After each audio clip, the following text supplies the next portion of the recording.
آیاتنا وارزقنا تلاوته آناء اللیل وآناء النہار واجعلہ لنا حجتا یا رب العالمین آمین۔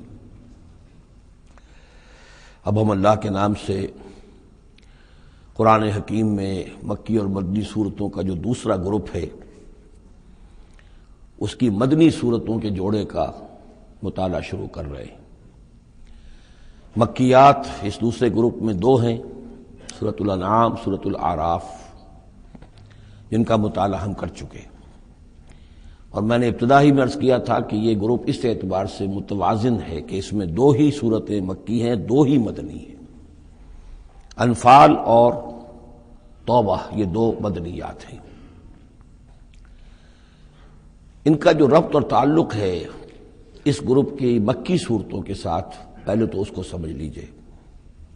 ہم دیکھ چکے ہیں سورہ انعام اور اعراف میں کہ ان میں اتمام حجت ہوا ہے بنو اسماعیل پر یا مشرکین عرب پر۔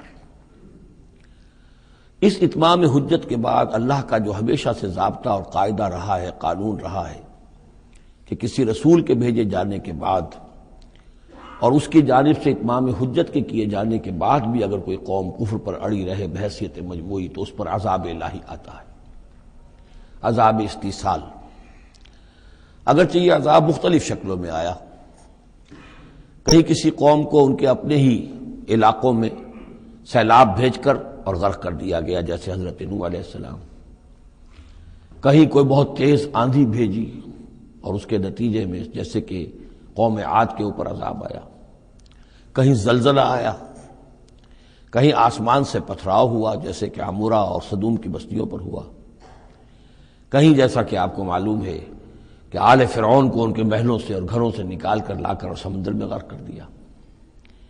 تو قریش پر جو عذاب آیا ہے اللہ تعالیٰ کا وہ اپنی نوعیت میں منفرد ہے، چونکہ حضور خود قرشی تھے، بنی اسماعیل میں سے تھے، اور آپ نے اتمام حجت کر دیا ان پر 13 برس تک 12 برس تک دعوت دے کر، تو اب گویا کہ وہ عذاب الہی کے مستحق ہو گئے تھے۔ لیکن یہ عذاب الہی جو ہے قریش پر جو آیا ہے وہ بالاقساط آیا ہے۔ اس کی قسط اول ہے کہ جو غزوہ بدر میں ان تک پہنچی، انہیں مکے سے نکالا گیا جیسے کہ آل فرعون کو ان کے محلات سے نکالا گیا اور لا کر سمندر میں غرق کیا گیا۔ وہ مکہ دارالحرم تھا، وہ تو جگہ تھی حرم، لہذا وہاں سے انہیں نکالا گیا، اور میدان بدر میں پہلی قسط عذاب الہی کی انہیں وصول کرنی پڑی۔ ان کے 70 سردار کھیت رہے اور معجزانہ طریقے پر کھیت رہے، اس میں کوئی شک نہیں کہ جیسے عذاب الہی پہلے قوموں پر آتے تھے اسی طرح کا معاملہ یہ ہوا ہے کہ تقریباً نہتے 313 میں سے صرف 8 افراد کے پاس تلواریں تھیں اور ادھر سے 1000 پوری طرح کیل کانٹے سے لیس ہو کر آئے تھے۔ تو اللہ کی خصوصی مدد تھی کہ جس سے یہ عذاب آیا ہے اصل میں قریش کے اوپر، اور تقریباً تمام بڑے بڑے نامور سردار جو ہیں وہی میدان میں کھیت رہے، 70 ان کے قیدی ہو گئے۔ ابھی زخمی کتنے ہوئے ہوں گے انہیں بھی آپ ذہن میں رکھیے۔ تو یہ عذاب کی پہلی قسط تھی جو غزوہ بدر میں آئی ہے، اور پھر عذاب کا آخری مرحلہ آیا ہے سن 9 ہجری میں، جب مشرکین عرب کو آخری الٹیمیٹم دے دیا گیا کہ اب بس چند مہینے کی تمہیں مہلت دی جا رہی ہے، اس کے اندر اندر یا ایمان لے آؤ اور یا تمہیں تہہ تیغ کر دیا جائے گا۔ فَإِذَا انسَلَخَ الْأَشْهُرُ الْحُرُمُ فَاقْتُلُوا الْمُشْرِكِينَ حَيْثُ وَجَدتُّمُوهُمْ۔ اب یہ انتہائی یوں سمجھیے کہ توہین اور تذلیل کے ساتھ چیلنج تھا۔ یہ دوسری بات ہے کہ وہ سب لوگ ایمان لے آئے اور یہ قتل عام کی نوبت نہیں آئی، لیکن یہ کہ یہ آخری قسط تھی۔ وہ آخری قسط جو ہے سورہ توبہ میں بیان ہوئی ہے، اور عذاب کی پہلی قسط جو ہے وہ سورہ انفال میں ہے۔ ان دونوں صورتوں کو جمع کر دیا گیا تاکہ انعام اور اعراف میں بنو اسماعیل پر یا مشرکین عرب پر اتمام حجت، اور انفال اور توبہ میں ان پر جو عذاب الہی نازل ہوا اس کی تفصیل۔ تو یہ تو ہے معنوی ربط اس گروپ کی مکی اور مدنی صورتوں کے مابین۔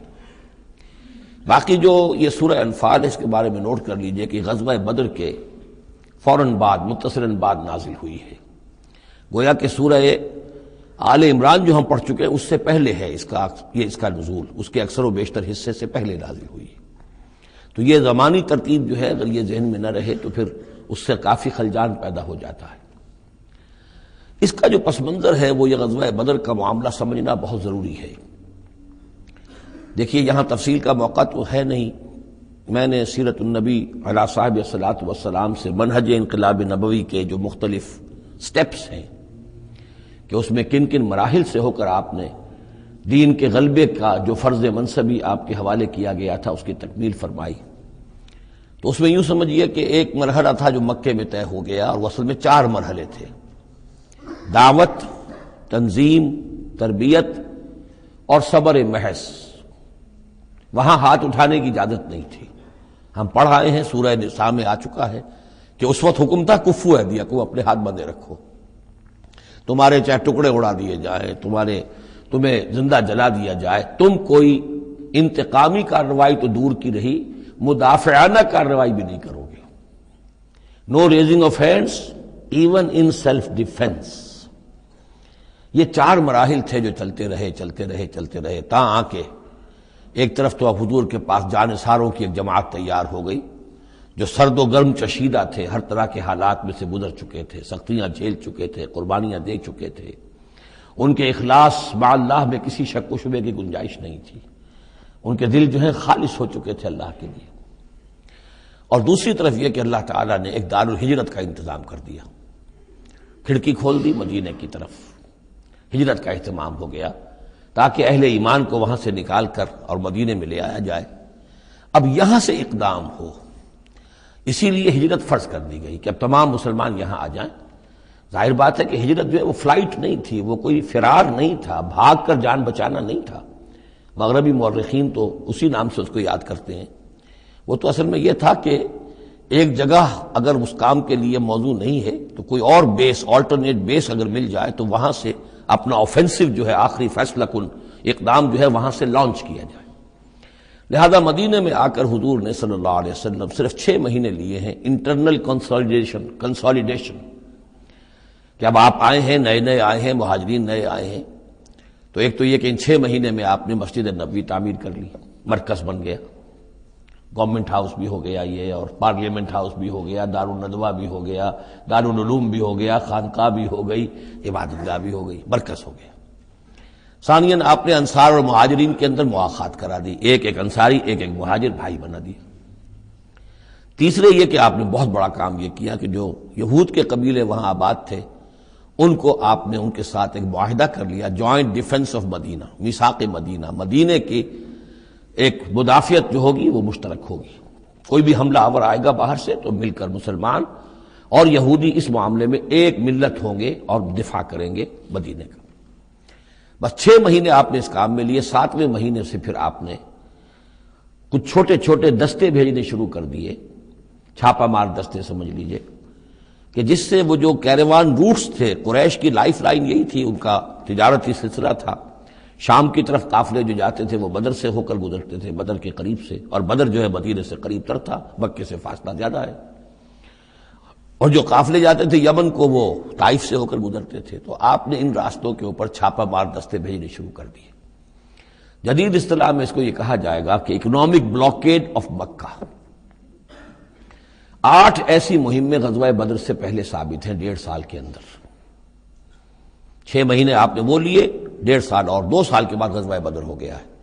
تو یہ 1.5 سال میں 8 مہمیں، جن میں سے 4 میں کہ حضور خود بھی بنفس نفیس شریک رہے ہیں، اس لیے وہ غزوات کہلاتے ہیں، اور 4 وہ ہیں کہ جن میں آپ نے صرف کچھ لوگوں کو بھیج دیا ہے کسی امیر کے تحت، وہ سرایا کہلاتے ہیں۔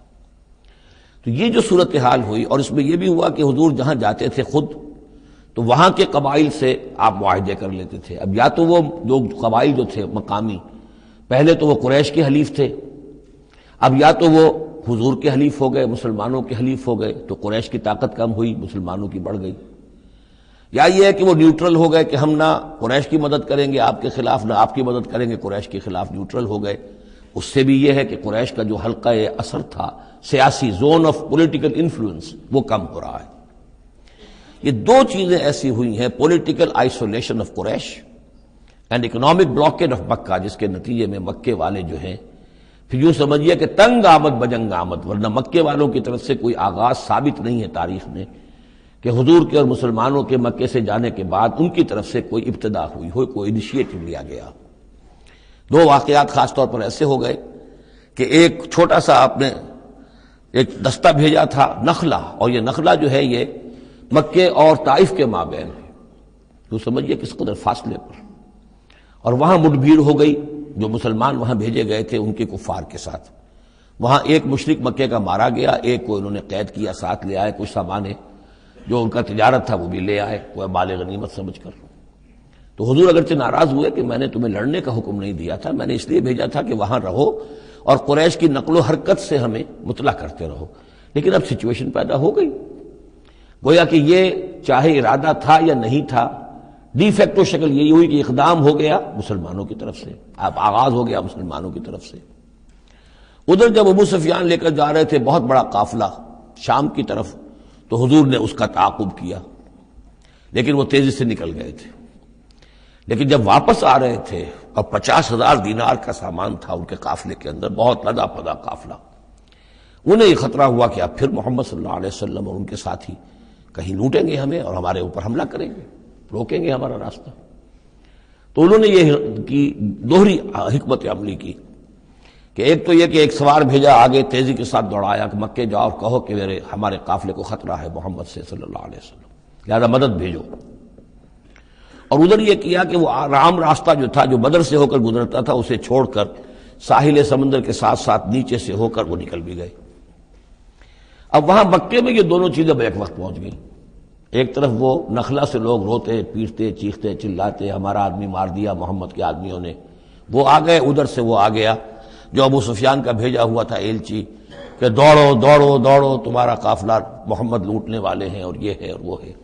بس وہ وار کرائی وہاں ہوئی اور 1,000 کا لشکر جو ہے وہاں پر پھر جمع کیا گیا اور 900 اونٹ فراہم کیے گئے اور 100 گھوڑوں کا ایک رسالہ تیار کیا گیا اور وہ لوگ مکے سے نکل آئے۔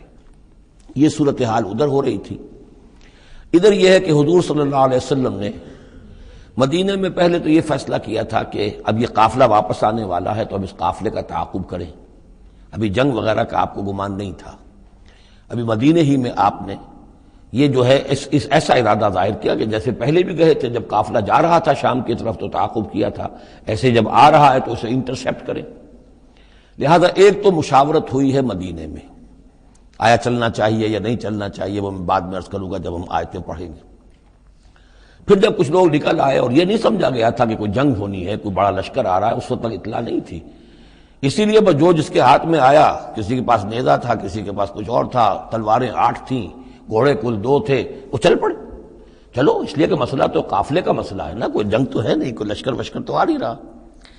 جب آپ کچھ سفر طے کر کے مقام صفرا تک پہنچ گئے تو وہاں وحی آ گئی اور آپ کو اطلاع بھی پہنچ گئی، اطلاع بھی پہنچ گئی کہ ابو جہل جو ہے 1,000 کا لشکر لے کر مکے سے چل پڑا ہے، اور وحی بھی آ گئی، اللہ نے بتا دیا کہ اے نبی اب یہ 2 شکلیں ہیں، جنوب سے مکے کی طرف سے ایک لشکر آ رہا ہے کیل کانٹے سے لیس ہے، شمال سے قافلہ آ رہا ہے، اور میرا یہ وعدہ ہے کہ ان دونوں میں سے ایک ضرور تم کو دے دوں گا، تم کو فتح حاصل ہو جائے گی، یہ میرے اہل ایمان کو بتا دیجئے اور ذرا مشورہ کیجئے۔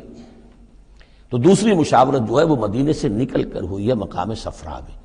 یہ اصل میں جو چیزیں اگر سامنے نہ ہوں تو پھر یہ بہت خلجان ہوتا ہے، اور اکثر لوگوں کو، مترجمین کو اور مفسرین کو بہت خلجان رہا ہے ان آیات کے سمجھنے میں۔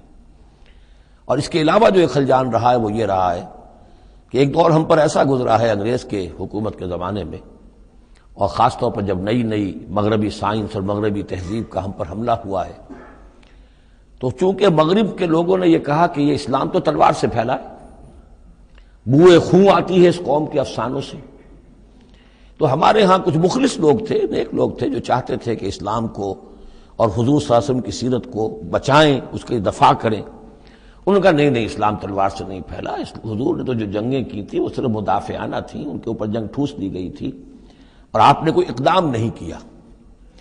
اور ان میں سب سے بڑا کام کیا ہے ہندوستان میں مولانا علامہ شبلی نعمانی رحمۃ اللہ علیہ نے، میں ان کا نام ادب سے لوں گا اس لیے کہ سر سید احمد کے زیر اثر تھے، اور وہ جو جدید جو ابھی آیا تھا، جو مغربی افکار و خیالات اور تہذیب اور تمدن اور ویلیوز اور نظریات کا جو ریلا آیا تھا، اس کا مقابلہ کرنا آسان کام نہیں تھا۔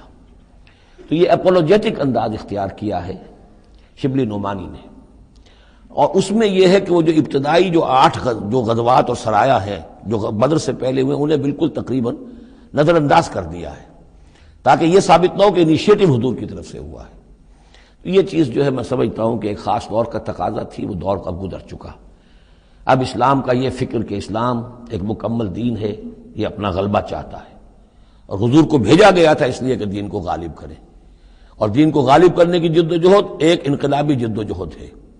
اس انقلابی جد و جہد میں جہاں پہلا مرحلہ یہی ہوتا ہے کہ پیسو ریزسٹنس ہو، اور پہلے تیاری کی جائے، دعوت، تنظیم، تربیت اور صبر محض کے ذریعے سے ایک قوت فراہم کی جائے، پھر دوسرا مرحلہ آتا ہے باطل کے ساتھ ٹکرانا پڑتا ہے، اور اس میں آگے بڑھ کر ٹکر مول لینی پڑتی ہے۔ یہ نہیں ہے کہ انتظار ہی کرتے رہیں، یعنی ایک جس کو ہم کہتے ہیں کو ایگزسٹنس، پیسفل کو ایگزسٹنس، حق و باطل کے درمیان نہیں ہو سکتی۔ حق کیسے تسلیم کر سکتا ہے کہ باطل بھی موجود رہے؟ ہاں، حق میں جان نہیں ہے، اہل حق جو ہیں بے جان ہیں، مردہ ہیں، تو مجبوری ہے، لیکن اگر اہل حق میں جان ہو تو وہ کیسے برداشت کریں گے کہ باطل جو ہے اس کا غلبہ رہے؟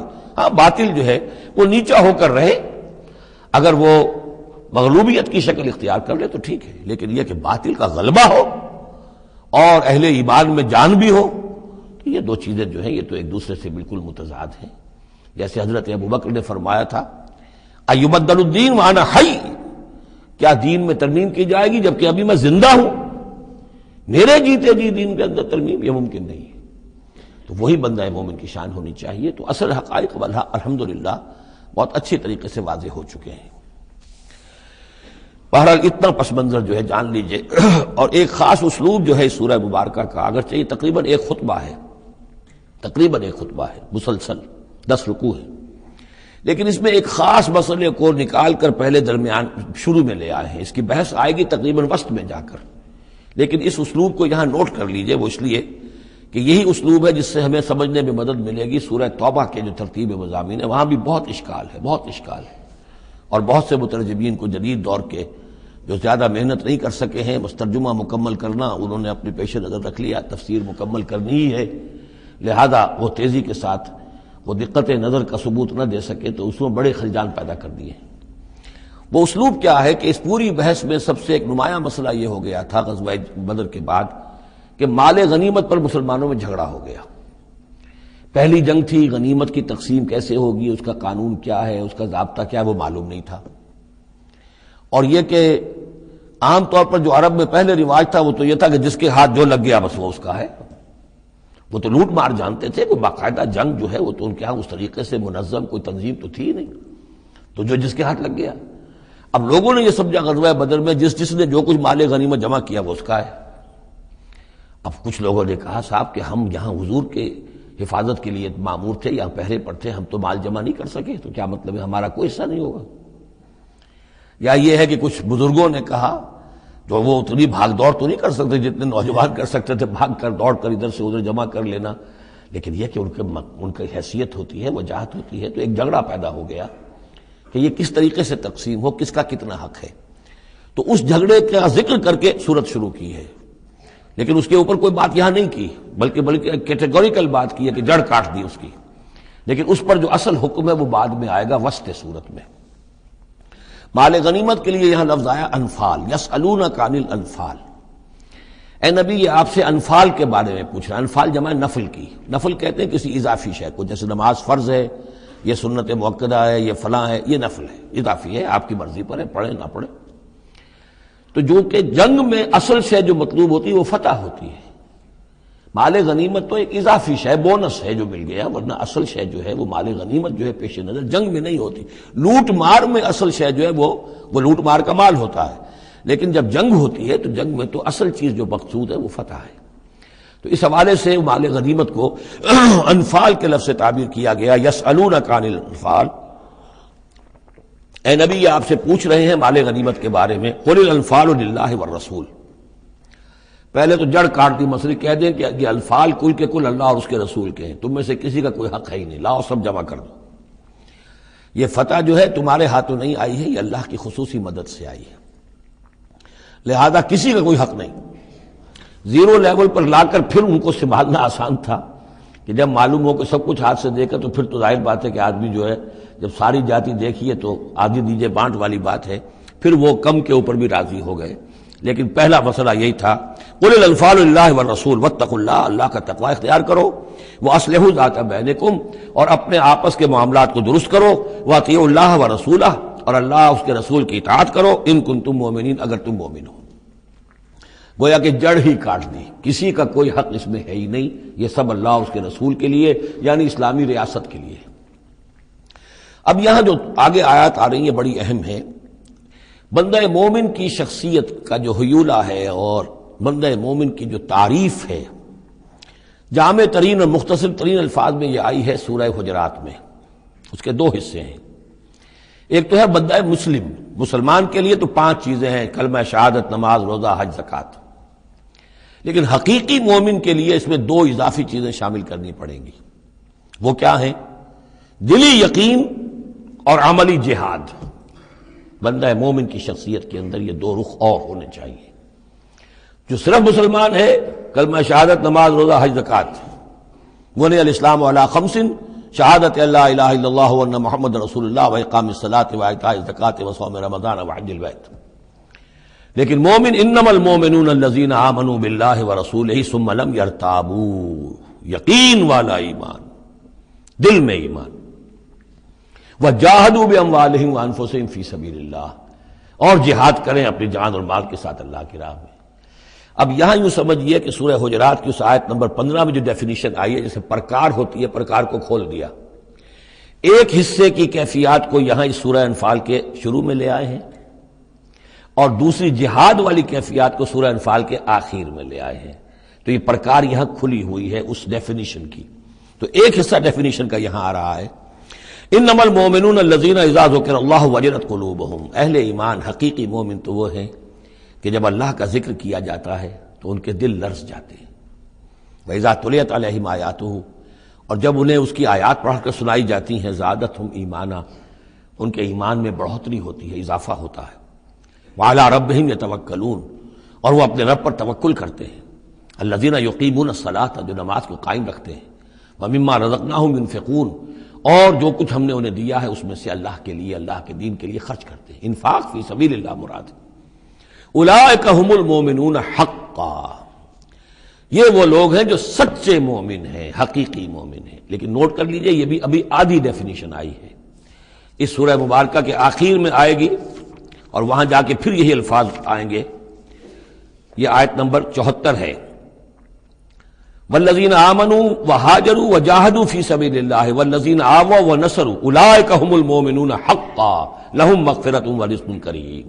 اس کے بعد ایک آیت اور بعد میں ہے، سورت ختم ہو جاتی ہے۔ تو لاسٹ بٹ 1 آیت، اور ادھر پہلی کے بعد دوسری، ان 2 جگہ پر ایمان کے حقائق کو تقسیم کر کے، پرکار کو کھول کر، گویا کہ پوری سورت کو ان 2 کے درمیان میں لے لیا گیا ہے، گود میں لے لیا گیا ہے۔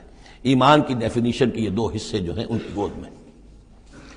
اب یہاں سے شروع ہو رہا ہے غزوہ بدر کا۔ کما اخرجک ربک من بیتک بالحق، جیسے کہ نکالا آپ کو اے نبی آپ کے رب نے آپ کے گھر سے حق کے ساتھ، یعنی آپ کا یہ بدر کی طرف روانہ ہونا جو ہے یہ اللہ تعالیٰ کی ایک اسکیم کا حصہ تھا، اللہ کی اپنی ایک تدبیر ہے۔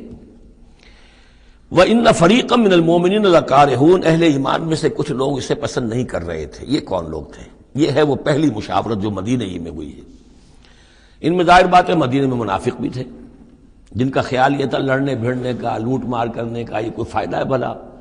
بس ٹھیک تبلیغ کرنی چاہیے، اچھی بات کہنی چاہیے، نیک بات کہنی چاہیے، یہ کیا طریقہ ہے؟ منافقین کا ایلیمنٹ موجود تھا جو اس کو پسند ہی نہیں کرتے تھے، اس لیے کہ جنگ کا سلسلہ چل نکلا تو ہمیں بھی جانا پڑے گا، ہماری جان اور مال کے اوپر بھی آنچ آئے گی، تو نپ دی ایول ان دی بڈ، اس سے تو بہتر ہے کہ اس کو یہیں پر ختم کرو۔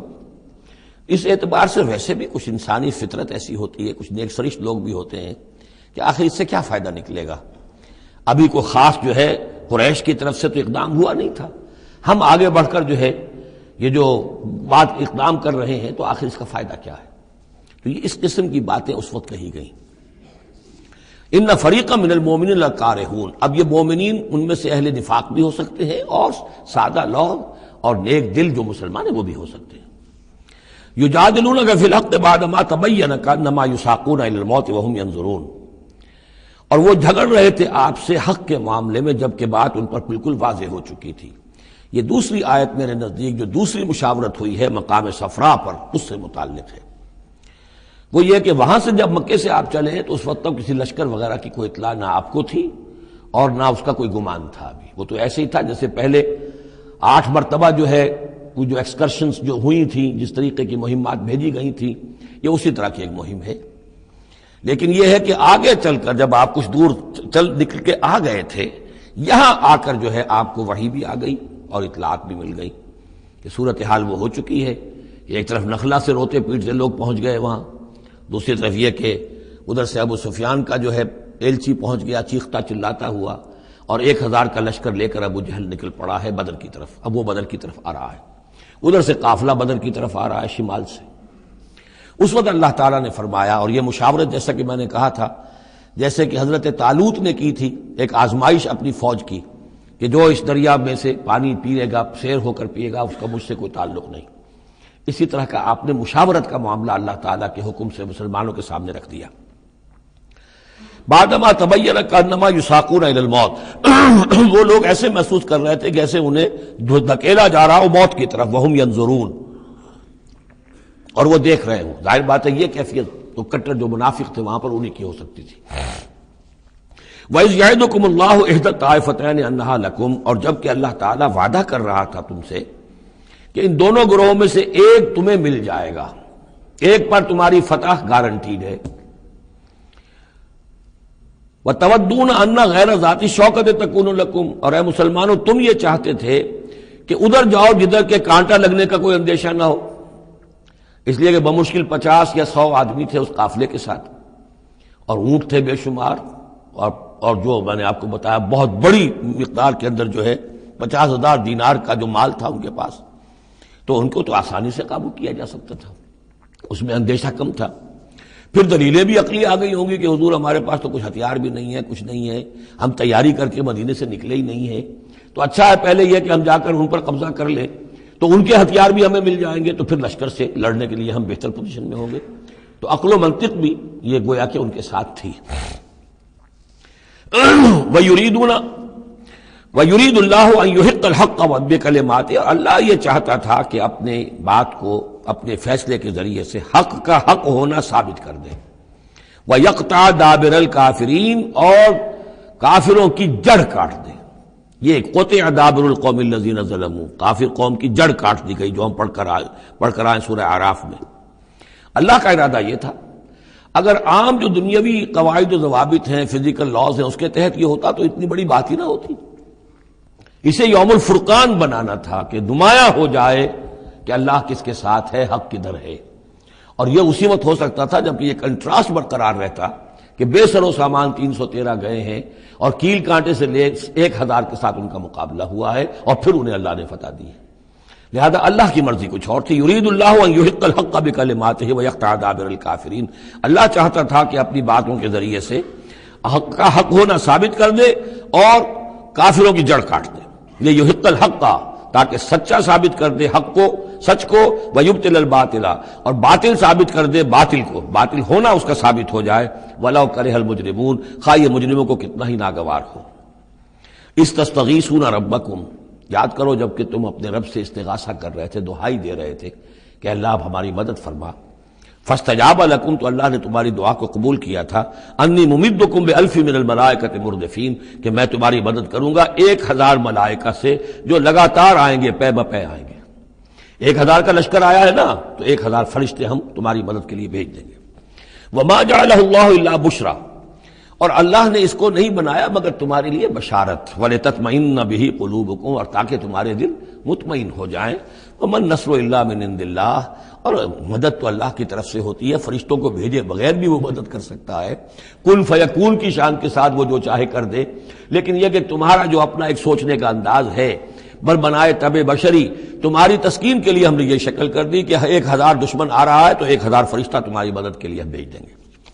ان اللہ عزیز الحکیم، یقیناً اللہ تعالیٰ سب زبردست ہے اور حکمت والا۔ اذ یغشیکم النعاس امنۃ منہ، جبکہ تم کو ڈھانپ لیا تھا ایک اونگ نے جو امن کی اور تسکین کا ذریعہ بن گیا اللہ کی طرف سے۔ یہ دو معجزے ہوئے ہیں خاص اس وقت، معجزے اس معنی میں کہ عام حالات میں یہ چیزیں نہیں ہوتی، لیکن اس میں کوئی خرق عادت نہیں ہے۔ معجزہ اس معنی میں نہیں ہے کہ اس کو چیلنج کر کے حضور نے دکھایا ہو، اس معنی میں نہیں، بس یہ کہ غیر معمولی اللہ کی نصرت کی شکلیں ہیں۔ ایک تو یہ کہ حالانکہ معاملہ بڑا یعنی سخت تھا، لیکن رات کو جا کے پڑاؤ پر مسلمان سوئے اطمینان سے، بڑی عمدگی سے نیند آئی، دل میں وہ دغدغہ نہیں تھا، اللہ پر اطمینان تھا، اللہ کے لیے نکلے تھے، لہذا ان کو وہ بے چینی اور تشویش اور کل کیا ہو جائے گا، رہیں گے کہ نہیں رہیں گے، زندگی ہوگی موت، کچھ نہیں، نیند آئی، انہیں اطمینان سے سوئے، صبح کو اٹھے تو وہ گویا کہ چاقو چوبند تھے۔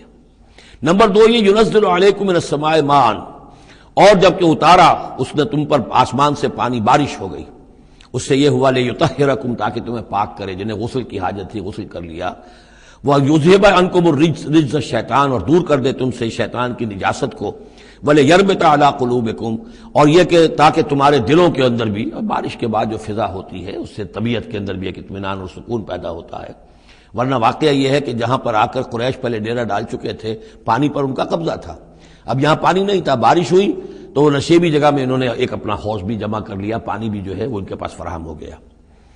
وَيُثَبِّتَ بِهِ الْأَقْدَامَ، اور پانی جب برسا تو مٹی دب گئی، مٹی کے جمنے کی وجہ سے پاؤں بھی جب گئے، وہ جگہ جو تھی وہاں پر جو ہے اہل ایمان جو مجاہدین تھے ان کے پاؤں قدم جمنے کی صورت پیدا ہو گئی۔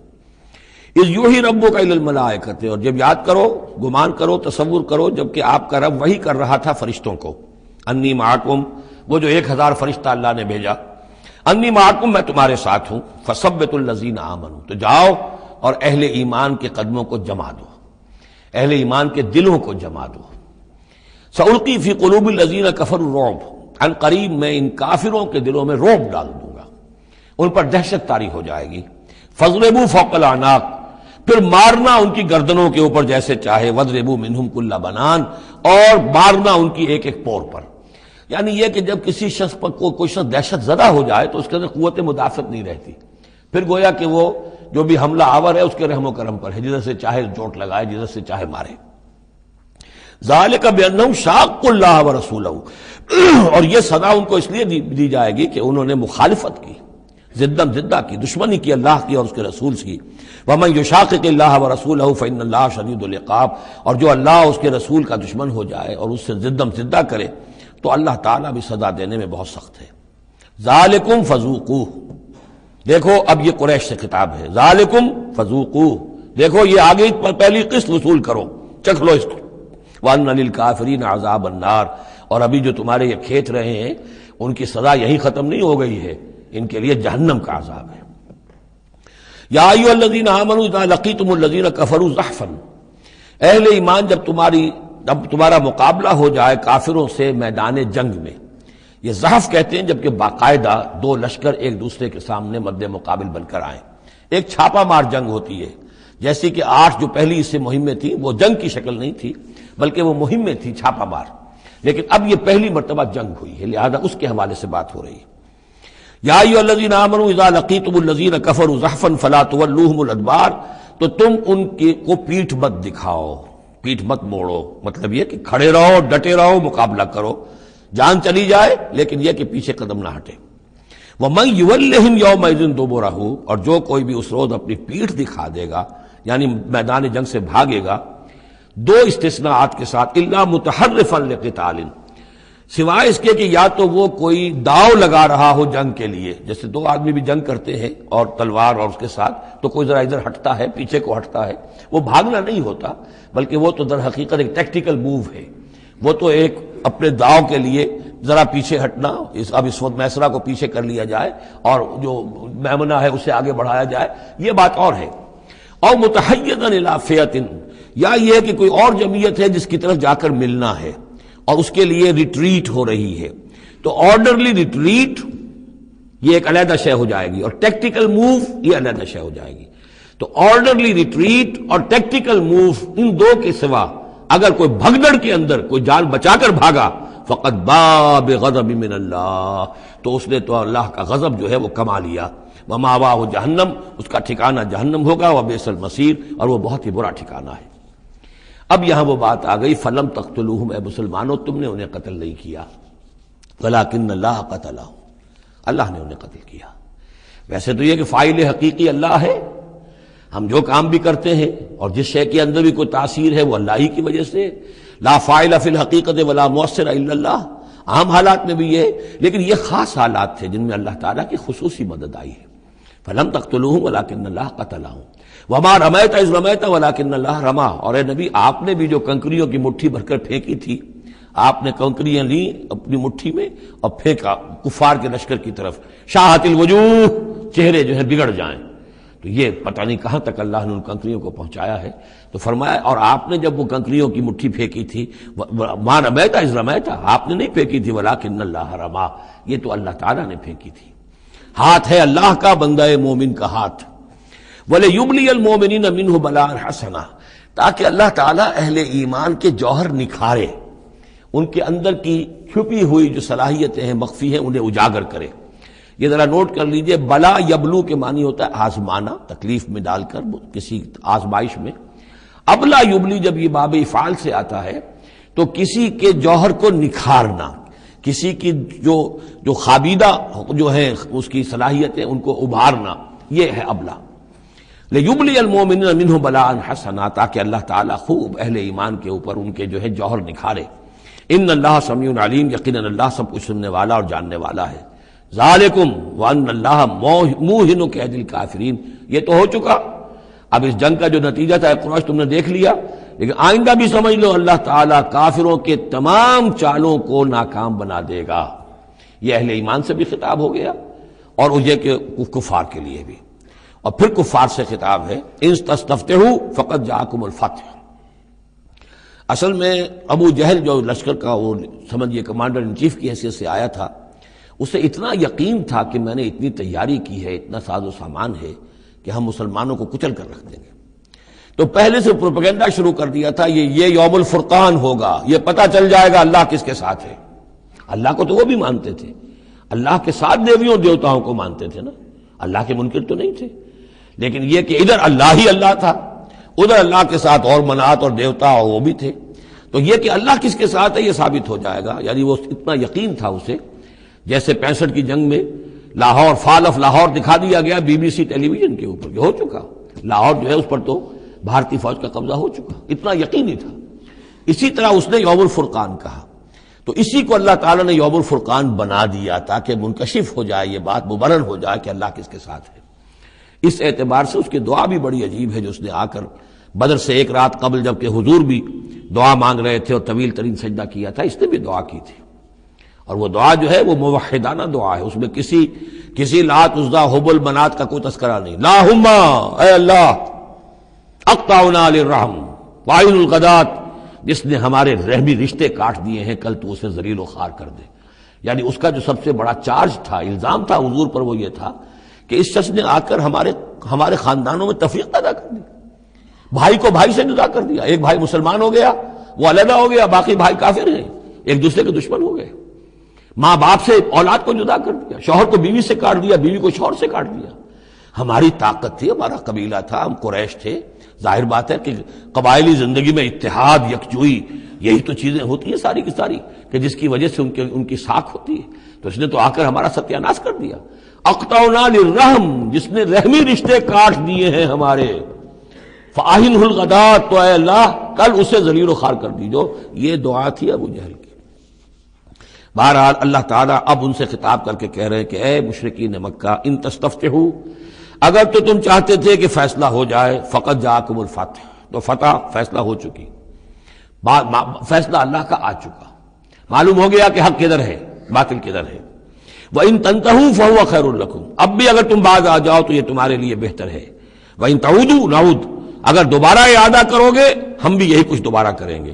وَلَن تُغْنِيَ عَنْكُمْ فِئَتُكُمْ شَيْئًا، اور تمہاری یہ نفری اور جمعیت اور تمہاری یہ تعداد تمہیں کسی کام نہیں آ سکے گی۔ وَلَوْ كَثُرَتْ، خواہ وہ بہت ہو، وَأَنَّ اللَّهَ مَعَ الْمُؤْمِنِينَ، اور یہ کہ اللہ اہل ایمان کے ساتھ ہے۔ یا ایھا الذین آمنوا، اب یہ جو رکوع آ رہا ہے تیسرا، یہ بہت ہی جامع، بہت اہم ہے۔ اس میں سے دو جو تین آیتوں کے گروپ ہیں وہ تو خاص طور پر ہماری توجہ کی اور مسلمانوں نے پاکستان کی توجہ کے لیے بڑے اہم ہیں۔ یا ایھا الذین آمنوا اطیعوا اللہ ورسولہ ولا تولوا عنہ وانتم تسمعون، اہل ایمان اللہ اور اس کے رسول کی اطاعت کرو اور نہ منہ موڑو اس سے جبکہ تم سن رہے ہو۔ یعنی جب اللہ کے رسول نے کہا تھا کہ چلو بدر کی طرف، تو تمہاری یہ رد و قدا اور یہ پاؤں پیٹنا جس کو کہتے ہیں، یہ مختلف الفاظ اس کے لیے محاوروں میں آتے ہیں، تو یہ جو تم کر رہے تھے کیوں کر رہے تھے؟ جب اللہ اور اس کے رسول کی طرف سے بات آئی تھی تو ہر ایک کو کہنا چاہیے تھا سمعنا واطعنا، جو آپ کا حکم ہو۔ اطیعوا اللہ واطیعوا الرسول ولا تولوا عنہ وانتم تسمعون، ظاہر بات ہے تمام مسلمانوں سے بات نہیں ہے، یہاں بھی ذہن میں رکھیے وہی جنہوں نے کمزوری دکھائی تھی ان کی طرف اشارہ ہے۔ ولا تکونوا کالذین قالوا سمعنا وهم لا يسمعون، ان لوگوں کے مانند نہ ہو جاؤ جو کہتے ہیں کہ ہم نے سن لیا، حقیقت میں وہ سنتے نہیں ہیں۔ یعنی دل اڑا ہوا ہے، طبیعت جو ہے وہ یکسو ہے ہی نہیں، تو کیا سننا ہے؟ سنا انسنا ہو گیا۔ ان شر الدواب عند اللہ الصم البکم الذین لا یعقلون، یقیناً تمام چوپایوں میں بدترین اللہ کے نزدیک یہی لوگ ہیں جو بہرے ہیں، گونگے ہیں اور عقل سے کام نہیں لیتے۔ اب یہ منافقین ہی کی طرف اشارہ ہو رہا ہے۔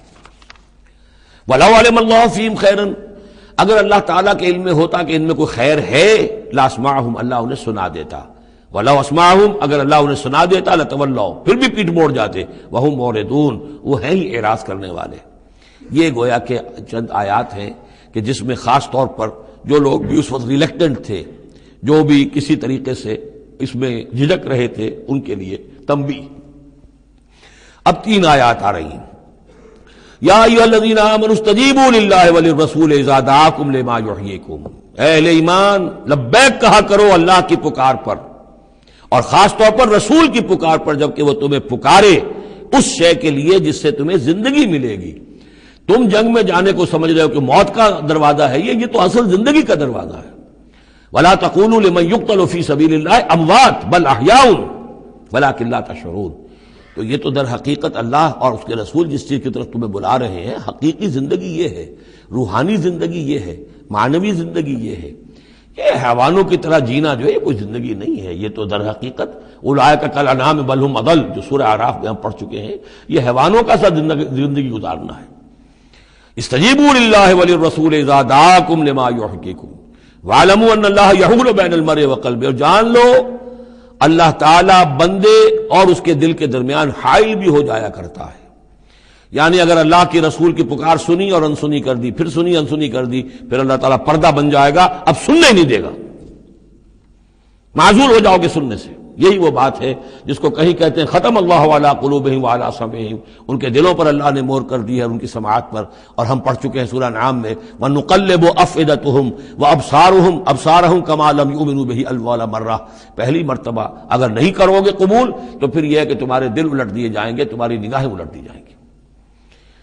تو اس لیے بہت ہی ڈرنے کی بات ہے جو بھی مطالبہ دین کا سامنے آئے اور ایک دفعہ دل گواہ دے دے کہ ہاں ہے بات ٹھیک ہے، پھر اگر کرنی کترائے گا انسان تو یہیں سے سزا نقد شروع ہو جائے گی، پھر وہ صلاحیت سلب ہو جائے گی، پھر اللہ حائل ہو جائے گا، یعنی قانون خداوندی، سنت خداوندی حائل ہو جائے گی، پھر آپ کے دل پر مہر لگے گی، آپ کے کانوں کے پر مہر لگے گی، آپ کی آنکھوں پر پردے پڑ جائیں گے۔ یا ایھا الذین آمنوا استجیبوا للہ وللرسول اذا دعاکم لما یحییکم واعلموا ان اللہ یحول بین المرء وقلبہ وانہ الیہ تحشرون، اور یہ کہ بالآخر تو تمہیں سب کو اسی کی طرف جمع کیا جانا ہے۔ واتقوا فتنة لا تصيبن الذين ظلموا منكم خاصة، اور ڈرو اس سزا سے، اس عذاب سے کہ جب آئے گا تو تم میں سے صرف گناہگاروں ہی کو اپنی لپیٹ میں نہیں لے گا۔ اس کا میں کل حوالہ دے چکا ہوں، بے گناہ بھی اس میں اگر اپنا فرض ادا نہیں کر رہے، فرض ادا نہ کرنا جرم ہے، وہ خود گناہ ہے۔ تم اگر دین کے لیے سرفروشی نہیں کر رہے تو یہ بھی تو گناہ ہے۔ ہاں ٹھیک ہے، میں نے یہ شراب نہیں پی، میں نے یہ نہیں کیا، میں نے سور نہیں کھایا، میں نے فلاں نہیں کیا، میں نے نمازیں پڑھی، ٹھیک ہے سب کچھ کیا، لیکن سوال یہ ہے کہ جو دین کا فرض تھا، دین کی نصرت تھی، اللہ کی اور اس کے دین کے لیے تن من دھن لگانا تھا، وہ نہیں کیا، وہ بھی تو جرم ہے۔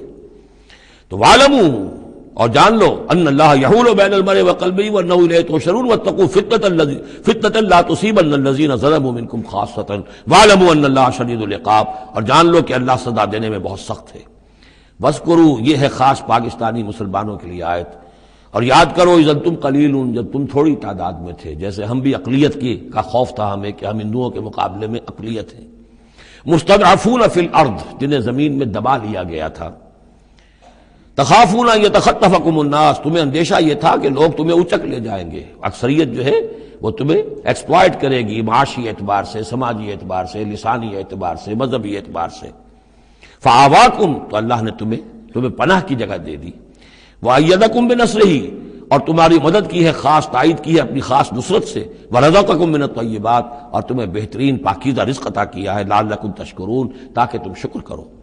یا ایھا الذین آمنوا لا تخونوا اللہ والرسول، اے اہل ایمان مت خیانت کرو اللہ سے اور اس کے رسول سے۔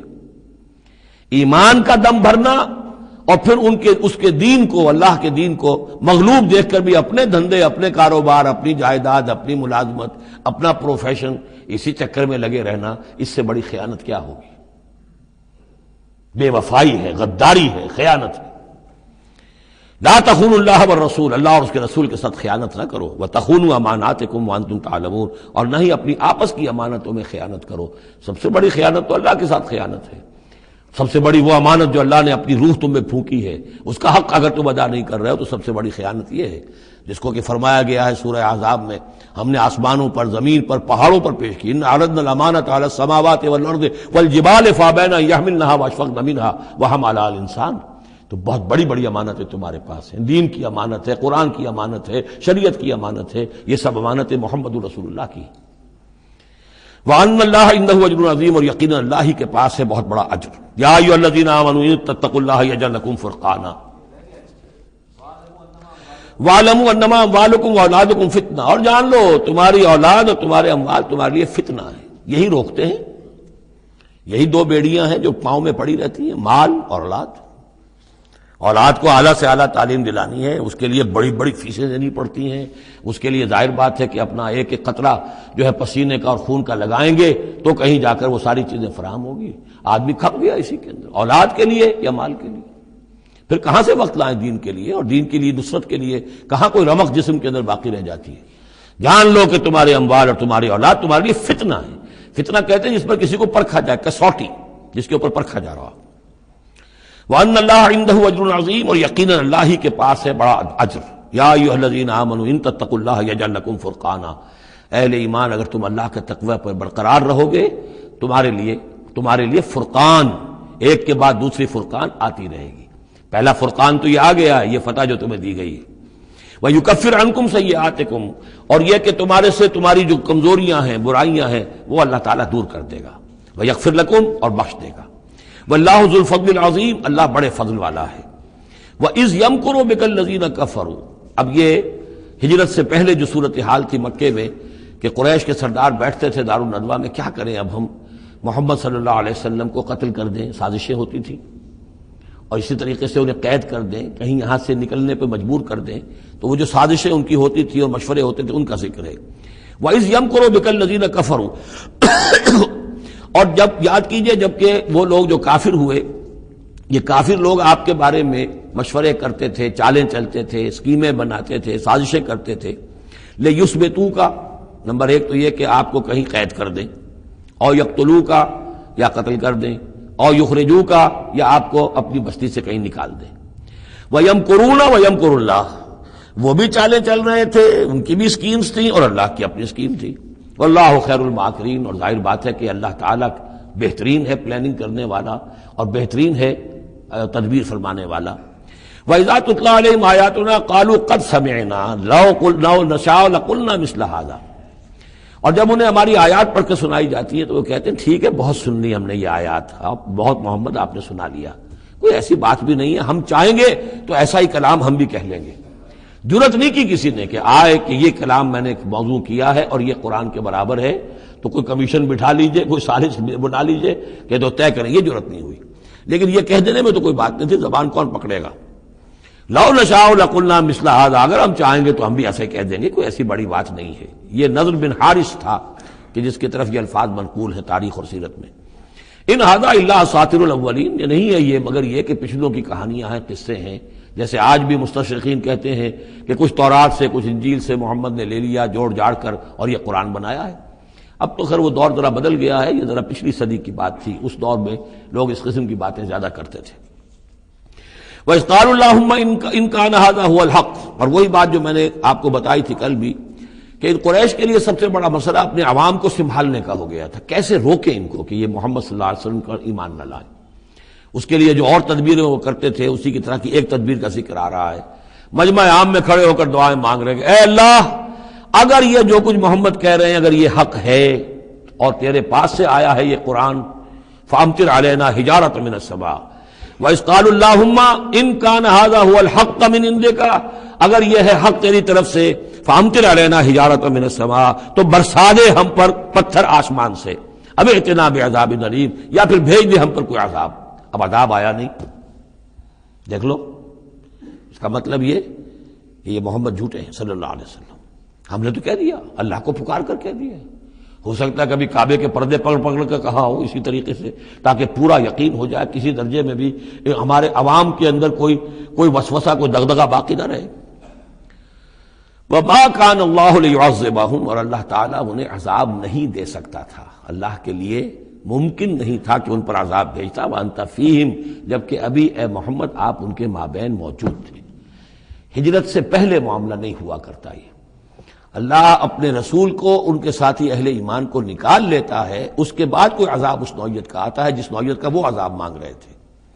وَأَنْتَ فِيهِمْ وَمَا كَانَ اللَّهُ مُعَذِّبَهُمْ، اللہ ان کو عذاب دینے والا نہیں تھا، وَهُمْ يَسْتَغْفِرُونَ، جبکہ وہ استغفار بھی کر رہے تھے۔ یعنی اسی مکے میں عوام الناس بھی تو تھے، سادہ لوگ بھی تو تھے، وہ استغفار بھی کرتے تھے، تلبیہ بھی پڑھتے تھے، لبیک اللہم لبیک لبیک اللہم لبیک، یہ بھی تو کرتے تھے، اللہ کو بھی پکارتے تھے۔ تو بڑا گڑبڑ سا معاملہ تھا، جب تک کہ اللہ تعالیٰ یمیز الخبیث من الطیب کر نہ دے اس وقت تک اس طرح کا معاملہ اللہ تعالیٰ کے لیے درست نہیں تھا۔ وَمَا لَهُمْ أَلَّا يُعَذِّبَهُمْ، باقی وہ عذاب کے پورے طور سے مستحق تو ہو چکے ہیں، اور کیا ہے کون سی رکاوٹ ہے ان کے لیے؟ مَا لَهُمْ أَلَّا يُعَذِّبَهُمُ اللَّهُ، کہ اللہ تعالیٰ ان کو عذاب نہ دے، وَهُمْ يَصُدُّونَ عَنِ الْمَسْجِدِ الْحَرَامِ، جبکہ وہ روک رہے ہیں مسجد حرام سے لوگوں کو، وَمَا كَانُوا أَوْلِيَاءَهُ، اور حقیقت میں یہ اس کے متولی نہیں ہے، یہ اس کے مختار نہیں ہے، یہ اس کے ساتھی نہیں ہے۔ ان اولیاءہ الا المتقون، اس اللہ کے گھر کے تو ولی اور اس کے جو اصل مجاور کہہ لیجئے یا متولی کہہ لیجئے، وہ تو ہوں گے متقی لوگ جو اللہ کا تقوی رکھتے ہوں، اللہ کی بندگی کرتے ہوں۔ ولکن اکثرهم لا يعلمون، لیکن ان کی اکثریت علم نہیں رکھتی۔ وما كان صلاتهم عند البيت، اور انہوں نے جو نماز کا حلیہ بگاڑا ہے، نہیں ہے ان کی نماز بیت اللہ کے پاس الا مقام و تصدیہ، سیٹیاں بجاتے ہیں، تالیاں پیٹتے ہیں، یہ ان کی نماز رہ گئی ہے۔ طواف کرتے تھے تو اس میں سب سے اونچا طواف تھا برہنہ طواف، اور نماز جو تھی ان کی وہ یہ تھی، سیٹیاں بجاتے ہوئے۔ جیسے کہ آپ کو معلوم ہے کہ بعض علاقوں میں مسجدوں کے اندر جب وہ میلاد کی محفلیں ہوتی ہیں تو اس کے اندر ڈھول اور ڈھمک کا، یہ میں نے سنا ہے کہ خاص طور پر افریقہ کے بعض ممالک میں کام ہوتا ہے۔ یہ اللہ کا شکر ہے اس حد تک کم سے کم یہ کہ بر عظیم پاک و ہند کے اندر جو بھی صورت ہوئی ہے وہ یہ مسجد کے اندر یہ خرافات نہیں ہوئی ہے، باقی باہر ہو رہی ہے جو بھی ہو رہی ہے۔ تو انہوں نے نماز کی بھی شکل یہ بنا دی تھی، فذوقوا العذاب بما کنتم تکفرون، تو اب چکھو مزہ عذاب کا اپنے کفر کے پاداش میں۔ ان الذین کفروا ينفقون اموالهم لیصدوا عن سبیل اللہ، ظاہر بات ہے یہ لشکر آیا تھا تو اس کے لیے بھی تو لاؤ لشکر تیار کرنا پڑا تھا نا، ساز و سامان، 900 اونٹ، 1000 آدمیوں کے لیے راشن بھی چاہیے تھا، مکے سے چل کے مدینے تک آنا ہے، جنگ میں رہنا ہے، تو یہ 10 اونٹ روزانہ جو ہے ذبح ہو رہے تھے اس فوج کے لیے۔ تو یہ سارا جو انفاق کیا ہے کچھ لوگوں نے کیا ہے نا، جو باطل کے لیے انفاق کر رہے تھے، شیطان کے لیے، وہ حزب الشیطان جو ہے، آخر وہ بھی تو مجاہد تھے، وہ مجاہد تھے فی سبیل الشیطان، فی سبیل الشرک۔ تو جو خرچ کر رہے ہیں اپنے مال لیصدوا عن سبیل اللہ، تاکہ لوگوں کو روک سکیں اللہ کے راستے سے، فسینفقونھا، وہ اور بھی خرچ کریں گے، ابھی انہیں اور بڑے لشکر تیار کرنے پڑیں گے، ثم تکون علیہم حسرۃ، پھر یہ سب ان کے لیے ایک حسرت بن جائے گی۔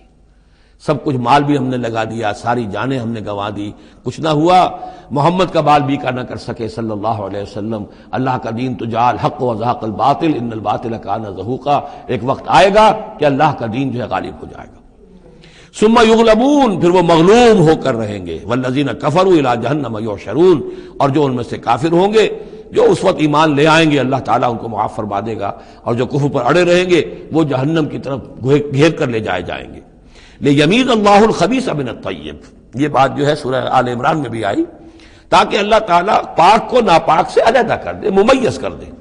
وَيَجْعَلَ الْخَبِيثَ بَعْضَهُ عَلَى بَعْضٍ، اور جو ناپاک ہے اس کو ایک دوسرے کے اوپر سٹیک کرتا چلا جائے، فَيَرْكَمُهُ، اس کا ڈھیر کر دے، جمیعاً، اور ان کو سب کو فیجعلہ فی جہنم، اور سب کو پھر جہنم میں جھونک دے. یعنی یہ کہ یہ پہلے تو یہ سفٹنگ کرنی ہوگی، یہ طیب ہے، یہ خبیث. خبیث کو ایک دوسرے کے اوپر سٹیک کیجئے اور پھر اس کو جہنم میں ایک ہی مرتبہ دھکا دے دیجئے. لیمیز اللہ الخبیث من الطیب ویجعل الخبیث بعضہ علی بعض فیرکمہ جمیعا فیجعلہ فی جہنم اولئک هم الخاسرون. یقیناً یہی لوگ ہیں خسارے پانے والے. قل للذین کفروا ان ینتہوا یغفر لهم ما قد سلف. اعلان کر دیجئے محمد صلی اللہ علیہ وسلم ان کافروں کے سامنے، اب بھی اگر باز آ جائیں تو جو کچھ ہو چکا ہے وہ معاف کر دیا جائے گا. اب بھی موقع ہے، اب بھی ایمان لے آؤ. یعودو، اور اگر وہ اعادہ کریں گے، دوبارہ یہی کچھ کریں گے، فقط بدت سنت الاولین، تو پچھلوں کی بھی داستانیں گزر چکی ہیں، ان کی جو بھی کچھ ان پر ہوا ہے وہ سب کو معلوم ہے. اب ظاہر بات ہے کہ وہ مکی قرآن تو نازل ہو چکا تھا، سورہ اعراف بھی نازل ہو چکی، سورہ نام بھی نازل ہو چکی.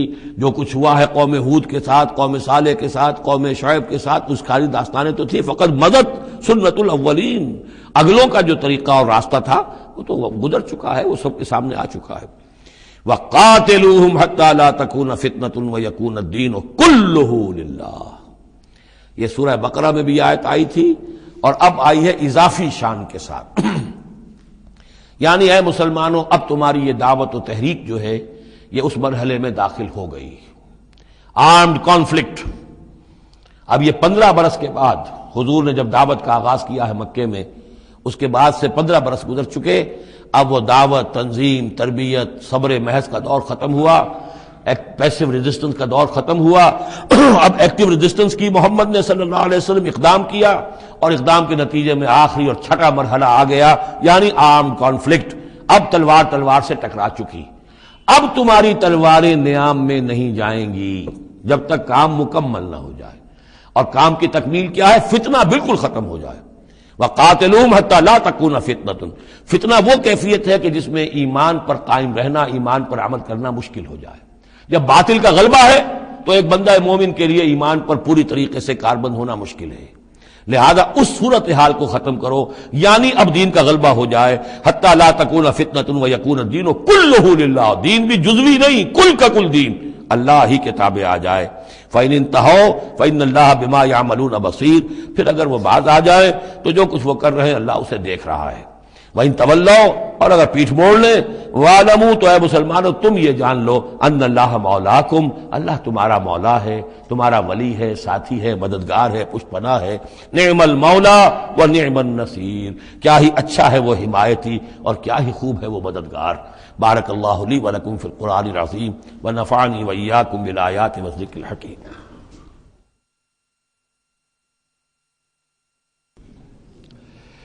اعوذ باللہ من